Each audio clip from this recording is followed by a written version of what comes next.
Hello guys, আমি শর্মিষ্ঠা। আজ আমি তোমাদের পার্স লজেন্স দিয়ে আইসক্রিম করে দেখাবো। এখানে আমি 20খানা পার্স লজেন্স নিয়ে নিয়েছি। সেগুলোকে আমি একটু নোড়া দিয়ে থেতো করে নেব যাতে সুবিধা হয়।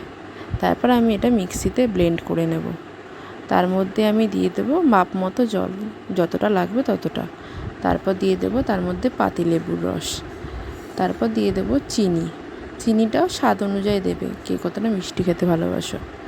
তারপর দিয়ে দেবো তার মধ্যে আমি একটা গোটা জলজিরাটা দেওয়ার পর সেটাকে আমি ভালো করে মিক্স করে নেব। এবার ভালো করে মিক্স করে নেওয়ার পর এখানে আমি মিডিয়াম সাইজের 10খানা কাপ নিয়ে নিয়েছি। কাপগুলোর মধ্যে এটা ভালোভাবে আমি সমানভাবে ঢেলে দেব। ঢেলে দেওয়ার পর আমি এটা ডিপ ফ্রিজে রেখে দেবো 15 মিনিটের জন্য।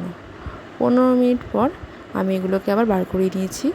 তারপর তার মধ্যে দিয়ে দেবো কাটি দেওয়ার পর আমি এগুলোকে আবার ঢুকিয়ে দেবো ডিপ ফ্রিজে পাওয়ার বাড়িয়ে 2 ঘন্টার জন্য। 2 ঘন্টা পর আমার আইসক্রিম রেডি। বন্ধুরা কমেন্ট করে জানিও কেমন করেছি।